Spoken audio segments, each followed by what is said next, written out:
Hi, I'm Scott Scruggs, the pastor of Northshore Community Church.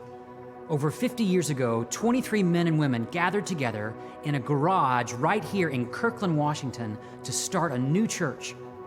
They wanted to create a place where you could come as you are and be loved as you are. A place where the Bible is taught in a way that's clear and relevant.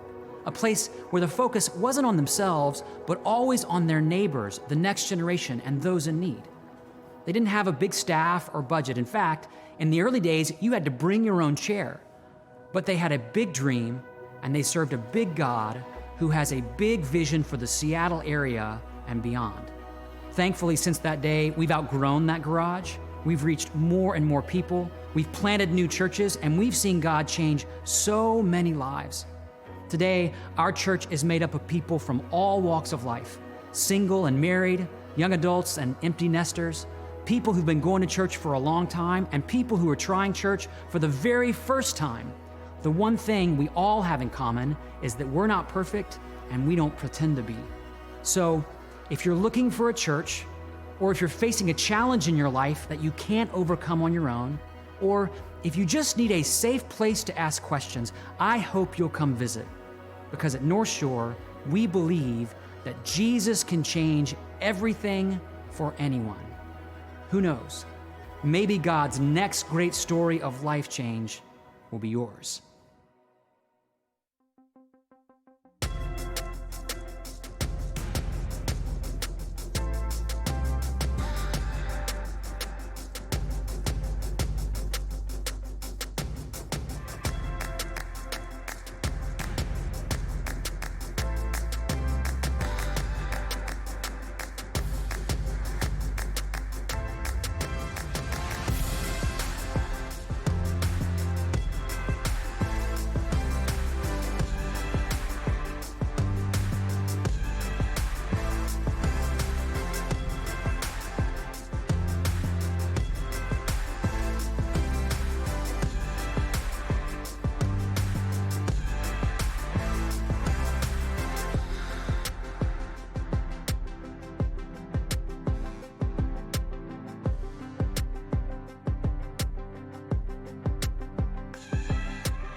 Northshore. For those of you guys who have joined us before, welcome back. For those of you who are just joining for the first time, from the bottom of our hearts, thank you for spending some time with us here at Northshore. My name is Stephen Bolt, and we need you to know that here at Northshore, we believe that Jesus can change everything for anyone. So that means you can come as you are. You belong here, and we're so glad that you're joining us. Hey, if you're watching on our website, northshore.church, or on our Facebook, make sure to jump over to the comment section. Let us know where you're watching from so we can say hello. It's a great reminder that this is so much bigger than our own cities, that everyone from around the world is tuning in and watching together right now. In fact, if you are watching on Facebook or YouTube, I want to encourage you to share the stream right now to your profile. It's such a great time to invite someone to church, so make sure and take a second and do that right now. Hey, I'm so excited for worship this week. Brandon and Mitch, Nika, Noah, and Sammy. And guys, aren't we just crazy thankful for this team? They've been here serving every week. And yeah, just give them some love in the comments section. I'm so grateful for them leading us in worship every week. But they're going to lead me in one of my favorite songs. So guys, let's worship together. Thank you again so much for joining us this week, and welcome to Northshore.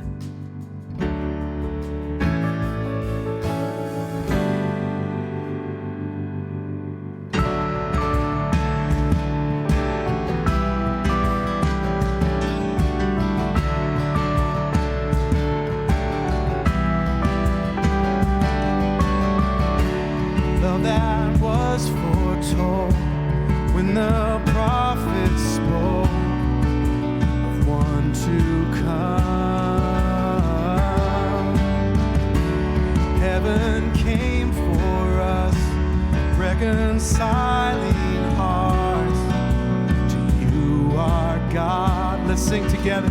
Heaven and earth collide.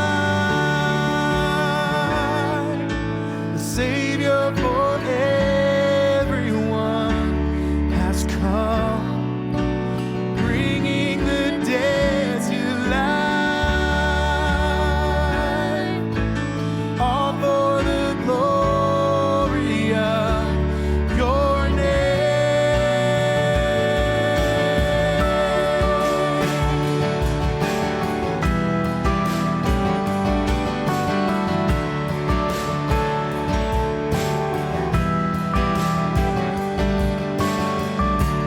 Now he comes with hope in salvation's robe to lead us home. Healing in his wings, freedom in his scars, his kingdom come. Sing heaven and earth collide. The Savior for everyone has come, bringing the dead to life. All for the glory of your name.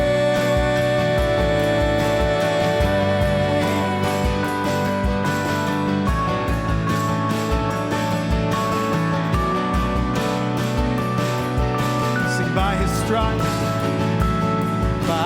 stripes we are healed, by his death we can live. In Jesus' name, in Jesus' name, all oppression will cease, every captive released. In Jesus' name, in Jesus' name, by his stripes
beautiful name it is, the name of Jesus Christ, my King.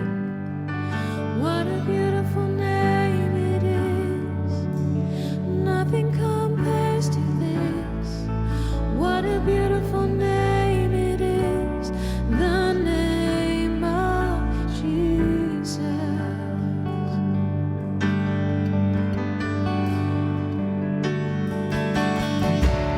Didn't want heaven without us. So Jesus, you brought heaven down. My sin was great, your love was greater. What could separate us now? What a wonderful name it is. What a wonderful name it is. The name of Jesus Christ, my King. What a wonderful name it is. Nothing compares to this. What a wonderful name it is. The name of Jesus. What a wonderful name it is. The name of Jesus.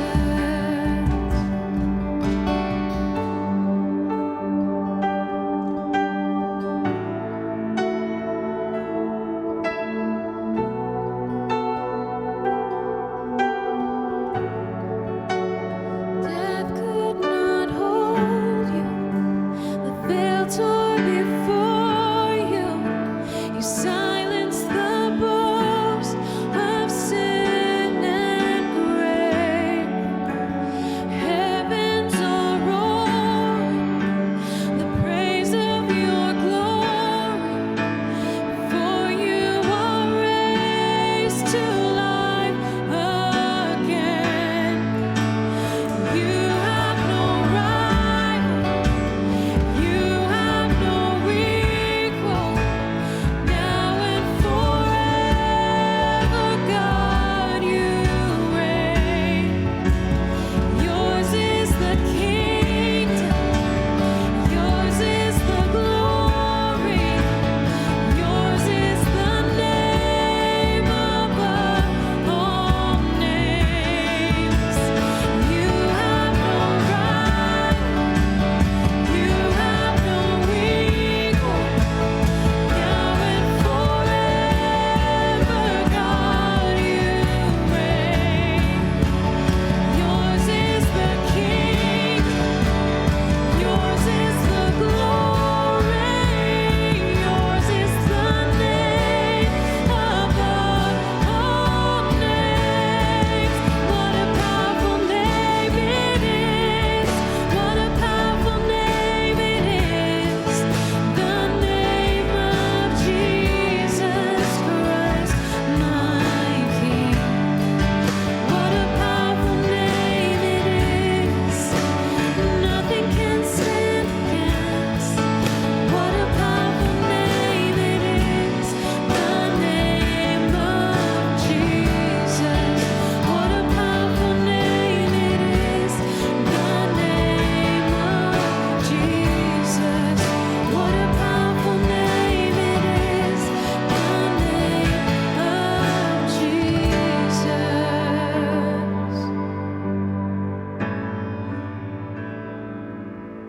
This next song just reminds me of how amazing God's grace really is and how He uses people in our lives to be an example of that grace so that we may draw closer to Him. I know one of those examples in my life has been my mom, and she was there through times that were hard, through times that were crazy, with consistent words of love. And she always welcomed me back in and showed me grace.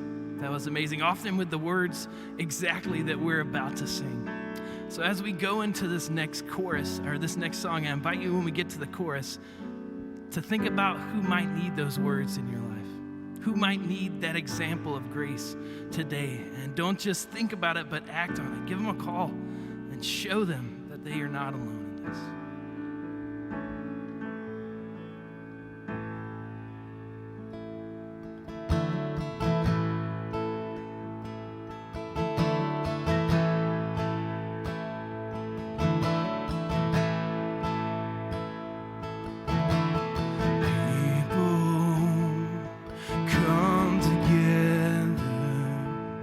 Strangers, neighbors, our blood is one.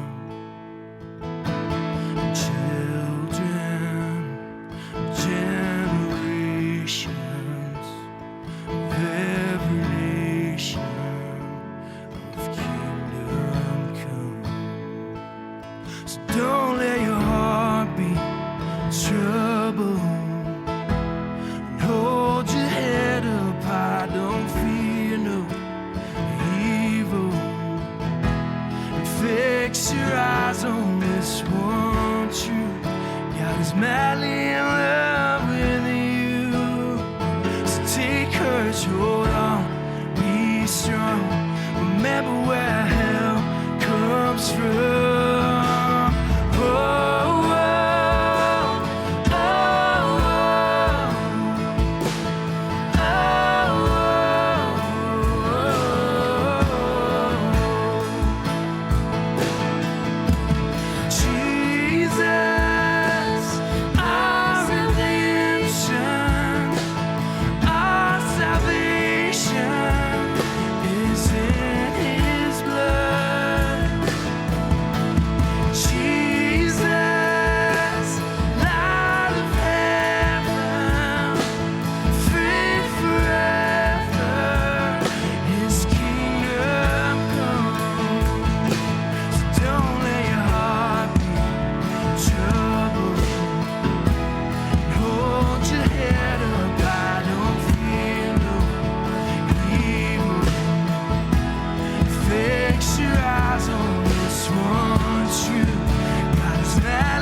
let the praise go up as the walls come down. All creation, everything with breath, repeat the sound. All His children, clean hands, pure hearts, good grace, good God. His name is Jesus. Swing wide, all you heavens, let the praise go up as the walls come down. All creation, everything with breath, repeat the sound. All the children, clean hands, pure hearts, good grace, good God. His name is Jesus.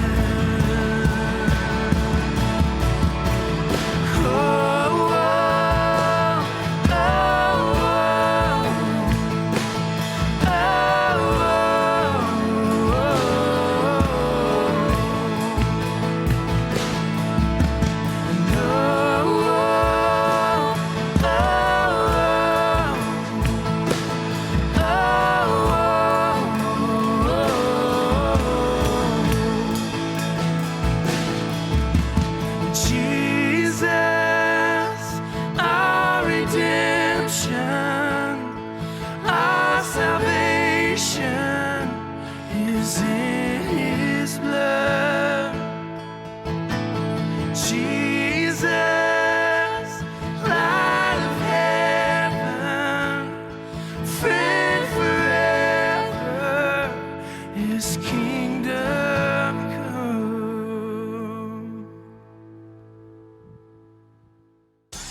Happy Mother's Day,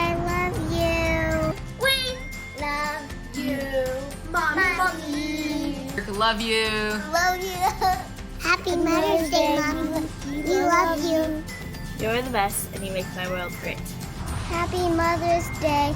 Thank you for everything you do for us. Happy Mother's Day, Mommy. We love you. Happy Mother's Day. We love you. Happy Mother's Maybe it's it. Day. Believe it or not, I submitted a clip for that section too. They actually told me I wasn't cute enough to make the cut. So you know what? I get to do it right now. So happy Mother's Day, Mom. Hey, if you guys jumped in during worship, welcome to Northshore. I hope you know that here at Northshore, we believe that Jesus can change everything for anyone. So no matter what you're going through, know that there's a place for you here. For those of you that are new or maybe even haven't had a chance to visit our physical campus here in Kirkland, you might not even recognize where I am right now. These rooms and these hallways are places you've hung out, maybe had coffee with a friend or coach or life group leader, but to another group of people, these rooms, these are where Northshore was able to be the hands and feet of God to help people through some incredibly difficult times in their lives. These rooms on campus are where we meet and help people with prayer, financial issues, among so many other needs. Even though our campus has been closed for a few weeks now, the need for assistance has never been higher. Recently, we found out about a single mom in our church whose family was dealing with a very serious illness. It was actually one of her children. The doctors suggested treatments for her child that weren't covered by insurance, and as many of you know, medications can be so expensive. We ended up asking her what the costs were for those each month, and Northshore, because of your generosity, we were able to step in and cover the cost of those treatments, not only for that month, but actually for the rest of the year.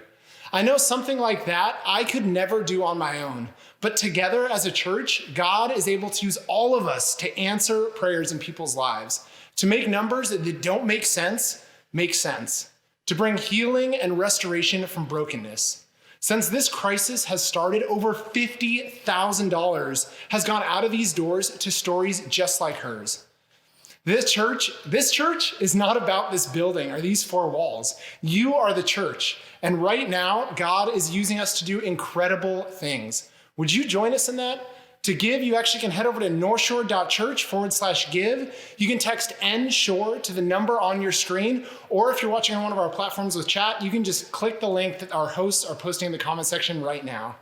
I also wanted to take a moment and mention that if you need help right now, maybe with prayer or getting groceries delivered or even financial help, know that you are not alone.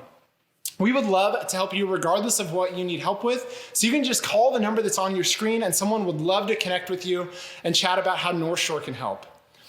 Hey, this week we're in a series called The New Normal. Regardless of who your core team is, Scotty is going to give us some tools to help us grow in our relationships in this new normal we find ourselves in. Hey, thank you so much again for joining us. Hey, Mom, I just want to say happy Mother's Day and thank you for jumping on the Zoom call with me with our whole church. We all want to wish you a happy Mother's Day. So thanks for being willing to do this. And I just have a couple of questions for you as you're thinking about celebrating Mother's Day, and we want to celebrate with you. First, just growing up, if you think back to our family, my sister and I got to ask this, between my sister and me, who is your favorite? Your sister did move back home, so I'll just leave it at that. Whoa. Wow, right to the heart. Okay. Well, let's get off that. I just want to know, it's just you've been such a gift in my life for all these years, an amazing mom. But what's like maybe one of your most treasured memories of being a mom? Well, that's a really difficult question because there are hundreds of memories and it's hard to choose one.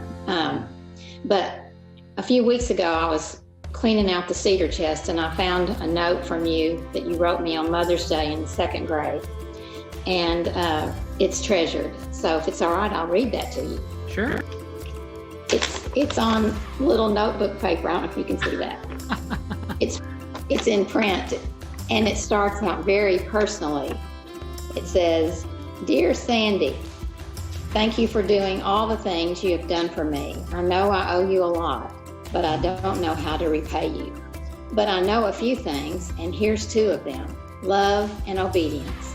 I hope you like it very much too, and I wish you a happy Mother's Day. P.S. I love you. Love, Scott." Oh, that's So sweet. that's a treasured memory. That's sweet. Love all the time and obedience some of the time, right? If we look back some of the time. Yeah. You know, Mom, being a mom, as I've watched you, as I watch my wife, Nina, as a mom, it's not easy work. So what's a word of encouragement you'd want to give to all the moms out there who are listening right now? Well, over the years, I've claimed lots of verses, lots of scripture, but there's one that has really been a help to me, and I think it would encourage any mom, any age. It's Proverbs 3:5. Trust in the Lord with all your heart. Lean not on your own understanding. In all your ways, acknowledge Him, and He will direct your paths. So I know there's been lots of moments for you as a mom with me and with Jennifer where you've had to trust really hard that God would guide and lead and do that. And I just want to thank you as your son for being an example of somebody who trusts God every step of the way. It's been such a gift to me, and I'm the man I am because you are the mom you are. So thanks for that. So I'll just say I love you. Happy Mother's Day. Thanks again for joining us. You can come online and be with us anytime, and have a great Mother's Day. Okay, Mom? I love you back very All right. much. Love you, Mom. Thanks. Talk to you again soon. Love you back. Hey, thanks again, Mom, for doing that. Happy Mother's Day again. And by the way, between you and me, we both know who your real favorite is, okay? So welcome again. If you're here for the first time or the first time in a long time, we're in a series called The New Normal, looking at how to find God when we are physically isolated, financially stressed, relationally strained, and emotionally exhausted, as so many of us are. Last week, we talked about how to build stronger community when we are physically isolated from each other, when you can't see friends or family in person, when you can't go to the gym or meet up for coffee. You know, it's been over 2 months since we've been able to gather here as a church on campus together. And just so you know, we are still following the stay home, stay healthy guidelines, and we'll be working hard to determine just how and when we can safely be back on campus together. But no, until then, Starting Point is still happening, Alpha is still happening, life groups are still happening, recovery meetings are still happening, pastoral care is still happening, and most importantly, life change is still happening, even as we navigate this season of being physically isolated. But today, we're looking at this other key area of relational impact, and it's not with the people you can't get close to, it's with the people you can't get away from, your spouse or your kids, or for you young people watching, your parents who are probably driving you crazy right now. You know, the stay-at-home or shelter-in-place restrictions around the country have literally turned family life upside down. I mean, think about it. Home used to be a place for family life, but now the home is also the office and the classroom and the playground and the fitness center and the hair salon. And if you have kids and you work from home, your kids are now your office mates. How's that going? And if your kids are in school, you're now helping them teach their classes. How's that going? All while working from home, while parenting your kids, while caring for your spouse, while avoiding other people, while trying to stay sane. Can I get an amen in the comment section? Nina and I had our second child, Jude, on February 4th, and he's the sweetest little guy, but he's also had some pretty serious acid reflux, which means he's been waking up every hour or two every single night for the past 3 months. Our daughter Nora, she just turned 3, and she is in full three-nager mode. She needs constant attention or play or discipline. But in a way, we were prepared for those things. What we weren't prepared for was that we would be forced to stay at home. No parks or playgrounds or play dates for Nora. No friends or family members helping with the newborn. Just me and my wife, our 2 little ones, and lots of crying, with the kids too. And it's been like this every day. We have a calendar in our bathroom filled with the plans for that month, and March was filled with stuff we didn't do. April was basically blank. We haven't even turned to May because what difference does it make? All the while, I'm trying to lead our staff and our church family through this unprecedented challenge from my little makeshift office at our house. A couple weeks ago, I was in my office and I heard some crying outside, and I went outside to see what was going on. And my wife was holding Jude while she was running after Nora, who had cut her foot and had left a little trail of blood all over the house. So Nina's trying to calm her down and clean up the carpet and hold on to Jude, and all I could think was, can y'all keep it down out here? I mean, I'm writing a sermon on how to love your family. And it's not just me. I mean, we've all had moments in our family where we just need a break from each other. You know, Nora, she's basically obsessed with her little brother, but last week she said, Mommy, Jude's getting a little old. I think it's time we throw him in the trash. Now, she's 3, so she can say that, but here's the thing. I wouldn't be surprised if the rest of my family wanted to throw me out into the trash at some point. And that's family life and the new normal. And I've talked to a number of parents who have faced far greater challenges than we have. Children with special needs who don't have access to the services they depend on. Parents who've lost work and now the family's under incredible financial pressure. Some of you know the old African proverb that says, it takes a village to raise a child. And of course, we know from research in our day that kids need not just their parents in their life, but multiple layers of caring adults, relatives, neighbors, teachers, coaches. But in the new normal, the village is out, quarantine's in. And it's hard. It's stressful. And most of all, it's revealing cracks in relationships and marriages that may have been around for a while, but for many are now reaching what feels like a breaking point. The good news is couples now have the opportunity. They have ample time to work on their marriage and confront issues they've been avoiding. The bad news is you can't avoid it any longer. You can't just stay late at the office. Can't always be out with your friends. It's time to start addressing what's really going on in your marriage or what's really going on in that relationship in the midst of this pressurized and anxiety-filled environment. So here's the question. How can we keep our relationships and marriages healthy in the new normal? How can we stay literally on the same team? A friend of mine who has young children like we do told me that even when he and his wife are struggling, one of them will often put their arm around the other and say, we have to stay on the same team. Otherwise, the kids will win. So how do we stay on the same team? Well, to answer that question, I want to do something a little different this weekend. I want to give you a set of principles that you can use with your spouse or in that relationship. And I'm calling it the 10 Commandments of Marriage in the New Normal. Now, these are not the 10 Commandments in the Bible, but these principles are all from the Bible. Now, if you're not married, don't log off yet, okay? I was single until I was 38 years old, and I heard a lot of talks about marriage that had nothing to do with my everyday life. This is not going to be one of those talks, okay? These principles will apply to a relationship with a boyfriend or girlfriend. They can apply to friends and family, and if nothing else, as you learn these, they can help you help people that you know in your life who may be struggling relationally. So this is not just about you and your life. This is about equipping you to help people who need it. And by the way, if you're watching and you're not sure about Jesus yet in your life, try these in a relationship or try these in your marriage. Maybe this will help you see why he's worth trusting and following in your everyday life. So the 10 Commandments of Marriage in the New Normal. These are going to be really simple to understand, but they can be really difficult to put into practice. Some will take lots of time, maybe lots of conversation. Some may take even asking for help or working with a mentor or counselor. Because here's the thing, I want to say this at the beginning. Relationships are messy, but I believe in a God who meets people in the mess. And I think each of these principles can help you find God in your relationship. So here we go, and I promise I'm going to end on time, okay? First commandment, thou shalt be grateful for one another. Thou shalt be grateful for one another. You know, before we talk about any kind of practical wisdom for your marriage, the first step towards a thriving relationship is genuine gratitude for it. The Apostle Paul wasn't married, but he modeled this in how he expressed gratitude for the people he loved.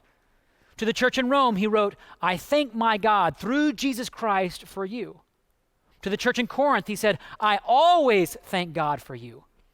To the church in Philippi, he said, I thank my God every time I remember you. That's a lot of gratitude. Now, does that mean there was never any conflict or disagreement? Does that mean he was never hurt or disappointed? Of course not. Paul had to work through serious conflict with these people, but he always started from a posture of gratitude. I'm just so thankful that you are in my life. I'm just so thankful that I get to enjoy who God made you to be. I'm just so thankful that God is using you to help me grow. That's the kind of gratitude I'm talking about. See, we tend to think that relational satisfaction comes from having good chemistry with a person, but that's not actually true. Relational satisfaction comes from having gratitude for a person. Another way to say it is, gratitude for a person always leads to joy with that person. Which is why, even when you're stuck at home with each other 24 hours a day, 7 days a week, thou shalt be grateful for one another. And if you're not feeling it right now, and I get it, start saying it anyway, and your feelings will follow. You know, last week we were sitting down to dinner as a family, and there was a card at my seat for me from Nina. And it wasn't a special occasion. It wasn't my birthday or Father's Day or Pastor Appreciation Day. That's actually October 11th, if you want to save the date. This card just came out of the blue, and it was just about gratitude. Listen to what she said. Just some of her words. She said, I know I don't say it enough, but I want you to know how grateful I am for you, how thankful I am for all that you do, and how proud I am of how hard you work. Thank you for being my partner, for being present, for giving it your all, regardless of what our rotten little toddler throws at us. And I just love you so much. And I got to tell you, when I read that card, I practically broke down in tears. And I didn't even know what to say. I think I just said, ditto, true guy response. But that card that I have, I keep it in by my computer at home. I reread it every single day. And so, Nina, let me just go on record and say, ditto, babe. I'm so grateful for you too, and I'm so grateful we get to figure this all out together. Thou shalt be grateful for one another. If you don't start there, everything else I say, everything else you do, it's just going to feel like work. That's the first commandment. Second commandment, thou shalt expect problems. Thou shalt expect problems. You know, it's interesting when a couple gets married and takes their vows, they almost always say something like, for better or for worse. But then after we get married, we have this strange tendency to expect our spouse to consistently deliver the for better side of the deal, right? I expect you to make me feel good. I expect you to meet all of my needs. I expect you to know what I'm thinking without even saying a word. And so, when we run into problems, we feel cheated. And we start to say things like, I can't believe he did that, or I can't believe that she said that. Ever said that about someone in your life? Well, guess what? There's someone in your life that could say that about you too. Because we don't just bring our hopes into a relationship. We bring all of our issues as well. Insecurity, unresolved anger, family of origin issues, unhealthy habits. You see, no one gets into a relationship or marriage with a clean slate, which is why thou shalt expect problems. Thou shalt expect difficulties and disagreements. The question is, how will you respond when the problems come? Which leads to a third commandment, and it's this: thou shalt not let a 2 become a 10. Thou shalt not let a 2 become a 10. Now, what's that about?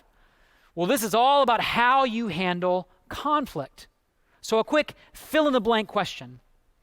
The number one thing that couples fight about is, any guesses? Some of you are thinking money, or maybe parenting, or maybe how you spend time with friends, or maybe division of labor. That's a big one. And yes, these are all issues that couples can struggle to see eye to eye on, but none of them are the right answer. According to a psychologist named Dr. John Gottman, who's one of the leading experts in marriage and relational health, the number one thing that couples fight about is nothing. Nothing meaning on a scale of 1 to 10, it's like a 2 or a 1. You know, someone doesn't put the dish back where it belongs. Someone doesn't schedule the piano lesson in time. Someone doesn't put the cap back on the toothpaste, which is gross. But it's not a huge sin. It's not a broken vow. But then it escalates into an all-out fight. Why? Well, because for the weeks leading up to that moment, every time there's been an issue that's just been a 1 or a 2, every time there's been a minor misstep or miscommunication, you've been avoiding dealing with it. It could be because of busyness or laziness or just plain avoidance. Now, let's add to the fact that we're locked up at home together, which means the potential for conflict is way, way, way up. And it doesn't take long for a 2 to start to feel like a 10, which is why we need to lean into conflict, not away from it. We have to lean into conflict, not away from it, even with really small things. And just so you know, Jesus made this really, really clear. He said, if your brother or sister or spouse or boyfriend or girlfriend, I'm adding that in, but they're included, if they sin, go and point out their fault just between the two of you. Point out their fault. Now that's the hard part. No one feels great about doing that. Some of you might, but there's another sermon about that one. And then just between the two of you, that's the gracious part. That's Jesus saying, don't make a scene, don't shame them, don't do it with the kids around. But here's the deal. You can't let those small misses or misunderstandings get really, really big. Thou shalt not let a 2 become a 10. Which leads to a 4th commandment. Thou shalt not criticize. Thou shalt not criticize. And again, Dr. Gottman's research is really helpful here. After interviews with thousands of married couples and then following their progress over time, Dr. Gottman found 4 signs of relational failure that allow him to predict divorce with 93% accuracy. That's remarkably accurate. That's almost prophetic. And the first of those signs is criticism. And by the way, if you want to know what the other 3 are and what they do to a relationship, I'm going to unpack those tomorrow on our Daily Connection online. It's a 10-minute devotional time that we do every day on Facebook Live at 9:30 a.m. Pacific Standard Time, and anyone can join. You don't need to have a Facebook account. You just need to go to our Northshore Facebook page and you can watch. But the first sign of real relational danger, according to Gottman, is criticism. Now, that doesn't mean you can't have a complaint about your spouse. A complaint is saying, I felt hurt when you showed up late or whatever you did. Criticism is different. Criticism is blaming a relationship problem on the character of the other person. You always spend too much money. You never get home on time. You always forget what I ask you to do. You never think of me.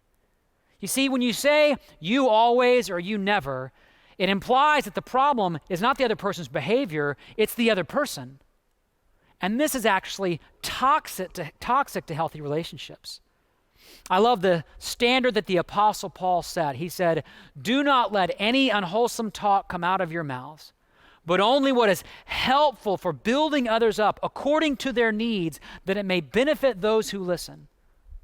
Only what is helpful for building others up. What a great standard to use, even when you're fighting, even when your feelings are hurt. Because here's the thing, conflict tends to end in the same tone that it begins. In other words, if you start with criticism and blame, you're likely to end there too. But if you start with what is helpful for building others up, for building up the other person according to his or her needs, you're likely to end that way too. But of course, we don't always live up to this standard, do we? We say things we don't mean. We do things that are hurtful or disappointing. We criticize, which leads to the next commandment. Thou shalt say, I'm sorry. Thou shalt say, I'm sorry. And I'm not talking about the way we sometimes say I'm sorry to try to smooth over a moment of disagreement. You know, our daughter Nora has mastered this skill. She'll do something we've asked her not to do, and I'll call her out for it. And then she'll come over and look at me with those precious evil eyes and say, I'm sorry, Daddy, I'm sorry. But no remorse, no regret. She doesn't even intend to change her behavior. You know, thank goodness we adults have all grown out of this, right? Maybe not so much. Truth is, I do the same thing to Nina. She'll call me out, and I'm quick to say, well, I'm sorry, but not because I feel remorse, but because I want to move the conversation along because it's uncomfortable. The I'm sorry I'm talking about is different.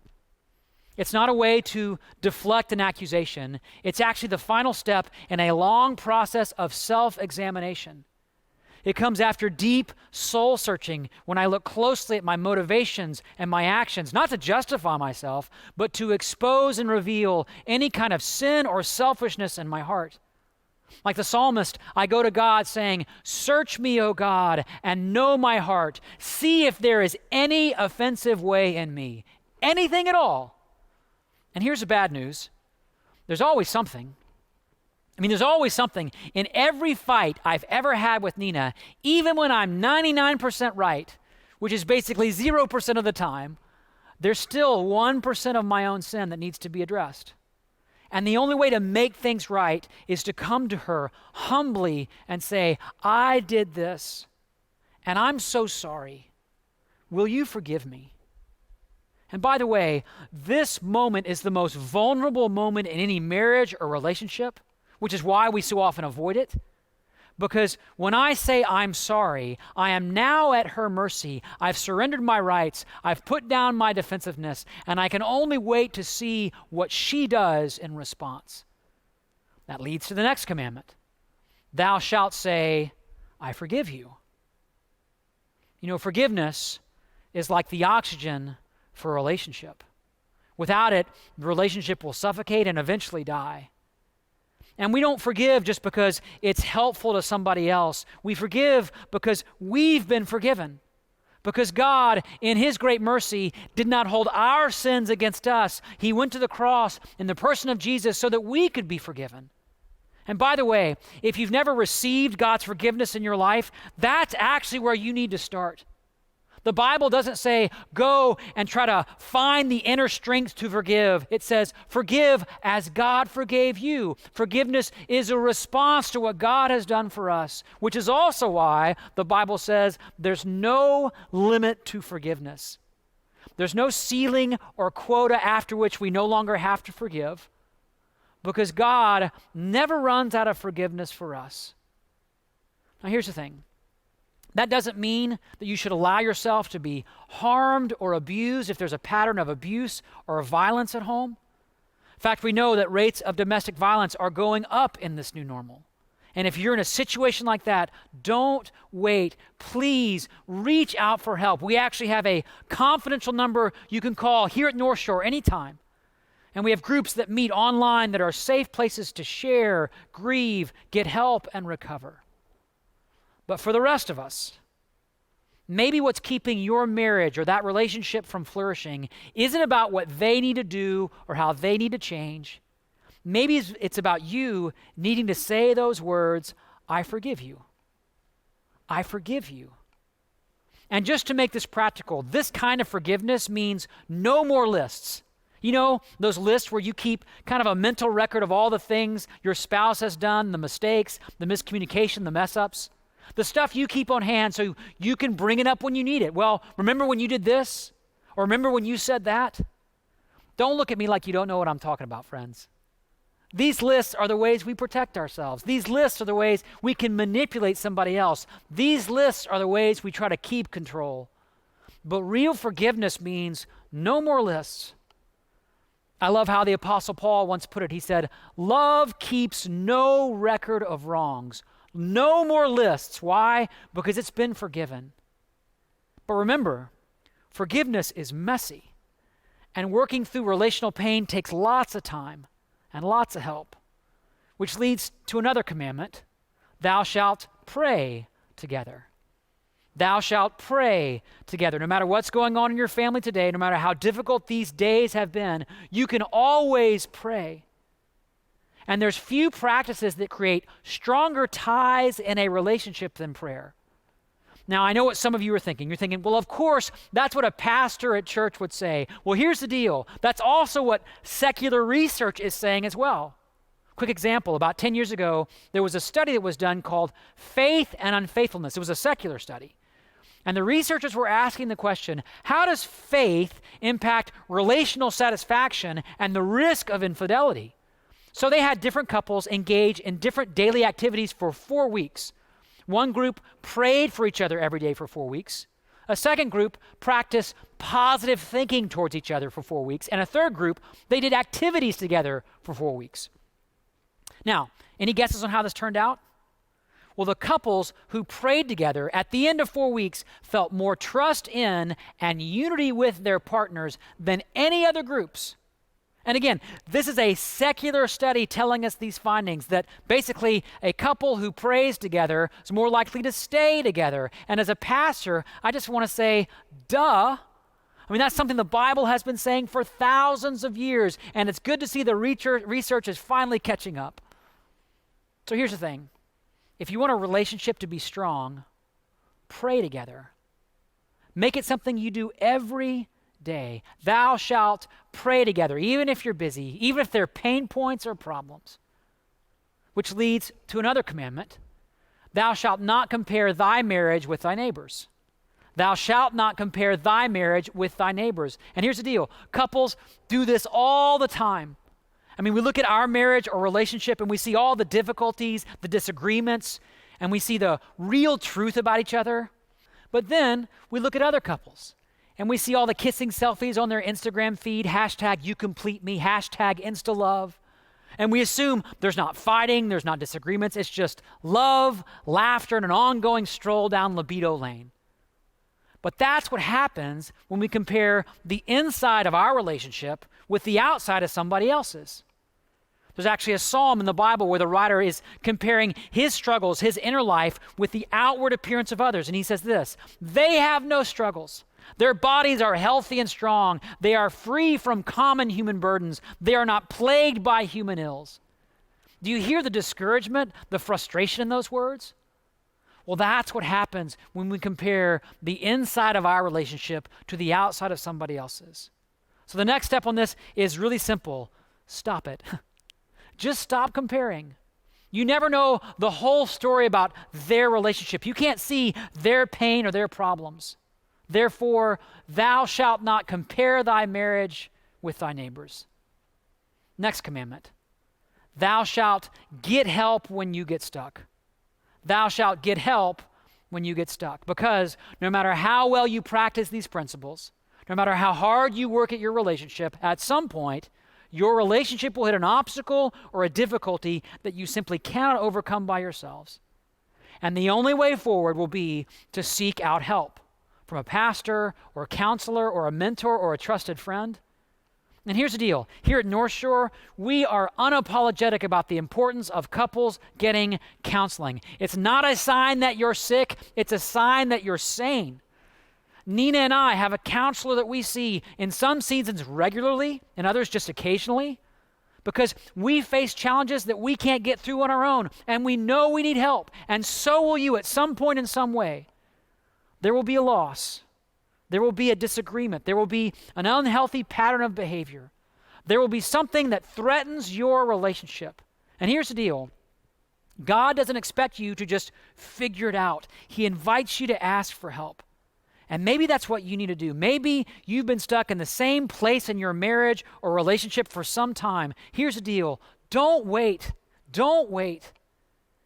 I have a friend who's a Christian counselor, and he says of the couples he sees that don't make it, he believes 100% could have ended differently if they just came to see him sooner. 100%. That's his view. And if you need help finding a counselor, reach out to us. We have a team that can help you find a good one that can meet your needs. This is also why we are unapologetic about the importance of life groups here at Northshore. Because your spouse or your significant other cannot meet your every need. You need community. So if you're not in a life group, I've said this before, get in a life group. And if you are, here's the deal. Let down your guard. Let others in, especially when it comes to your marriage or any kind of relational struggle. I know, it can feel like you want to keep those things hidden. Bring it into the light. Thou shalt get help when you get stuck. Which leads us, finally, I know you've been waiting, to the 10th and last commandment for navigating relationships in this new normal. Thou shalt keep Jesus at the center. Thou shalt keep Jesus at the center. You know, a marriage agreement is not just an agreement between two people. It's an agreement between three. And Jesus wants to be in the center of your marriage. Jesus wants to be at the center of that relationship. Not the neat and tidy one that you want other people to think you have, but the real messy one that you actually have. And if Nina were here with me today, she'd tell you our marriage, it's messy a lot. I told you about that thank you card she wrote. A few days later, we had a painful moment about me not being available when she needed some help with Jude. And it was rough, it was hard, it was raw. And in those moments, I can be so tempted to think, I don't know how to do this anymore. And that's when I have to remember there's a third person in the middle of all this, and he's not holding a clipboard, he's not keeping score, he's not awarding points to the better spouse, he's not waiting for you to figure it all out by yourself. He is the God of grace. He is the God of second chances. He is the God who has never seen a relationship he can't fix or a marriage he can't restore. And here's the deal.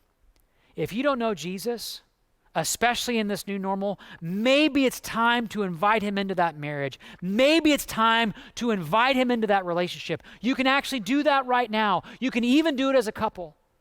You can say, Jesus, we want to invite you into our lives, into our marriage. We surrender control. We simply can't do this on our own. We need you. And if this is the first time you've done something like that, I want you to do this for me. If you would text My Faith to 97000. Why? Because we'd love to reach out and help. We'd love to send you a book to help you with what the new normal of life with Jesus is all about. Because you don't have to walk alone. Others of you have been in the church a long time, but here's the deal. You've been on autopilot in your marriage, and maybe this new normal has revealed some of the pain and problems going on in your relationship. Maybe you need to take the same step and invite Jesus back into the center of your marriage, your relationship. And here's the deal, you can do that right now. Because there's no such thing as a perfect marriage or a perfect relationship. Only a surrendered one. One that's surrendered to the God who can give your marriage or relationship the new normal that you so desperately need. So let's close by talking to God about that right now. Would you pray with me? God, we want to bring our relationships before you right now. In all the mess, with all the pain, and I know right now, there's deep pain and concern. There's deep hurt. There can be deep broken trust around this.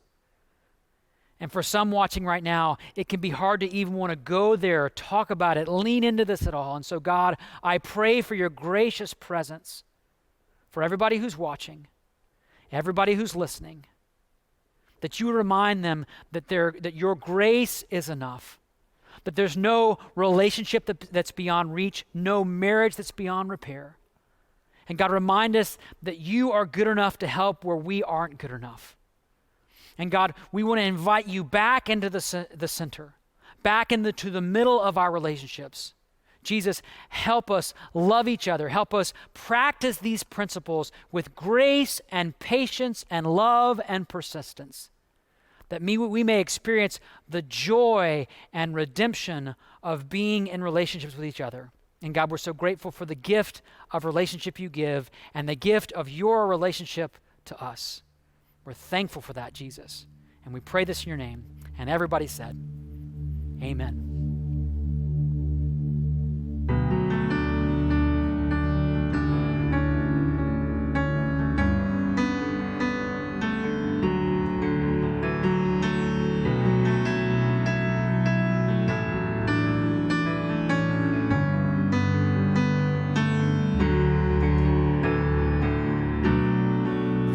Spoke a word, you were singing over me.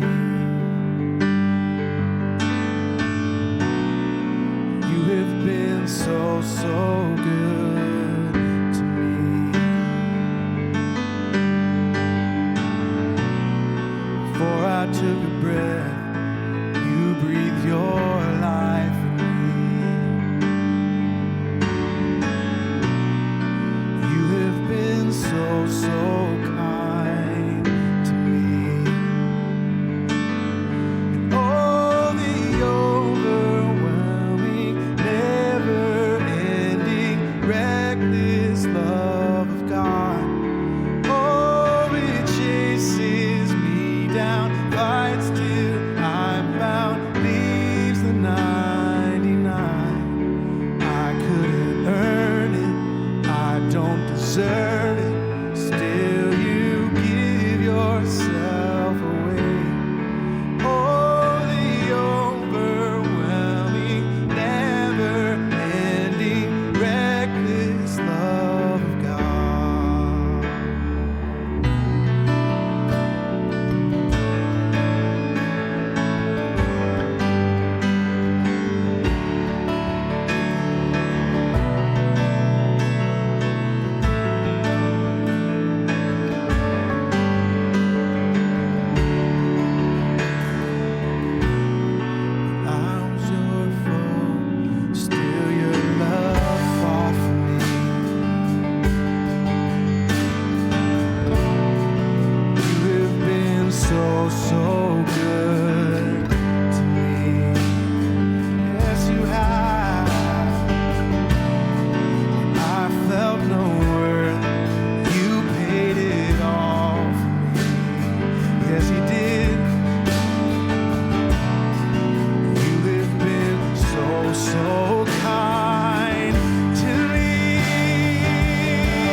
wall you won't kick down, lie you won't tear down, coming after me.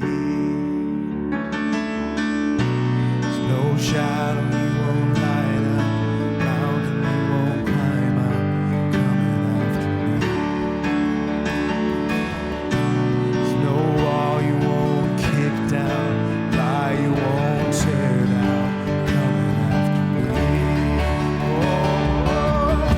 There's no shadow you won't light up, mountain you won't climb up, coming after me.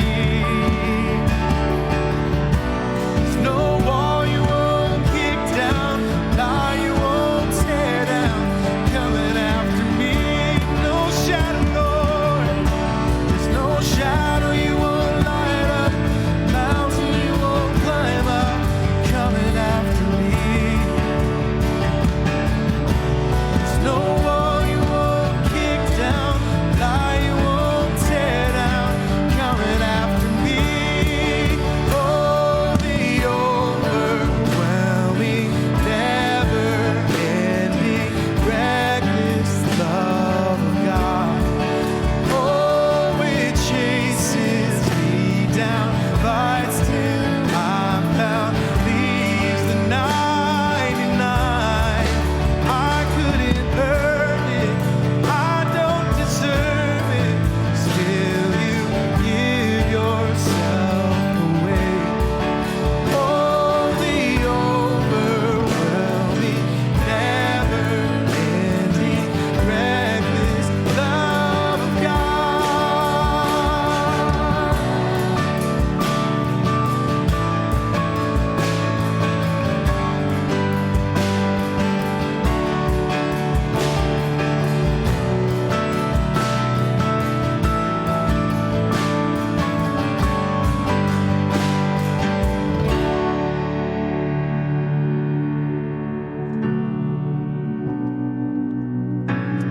Hey, thank you guys again for joining us this week at Northshore Online. You know, every week we are continued to be blown away by God's faithfulness in and through our church family during this difficult time. Over these last few weeks, we've been asking you to let us know how we can be praying for you. Things in your life that us as a staff, along with a huge team of volunteers, can join with you in prayer for. And over the last few weeks, we've had such a privilege to join with you.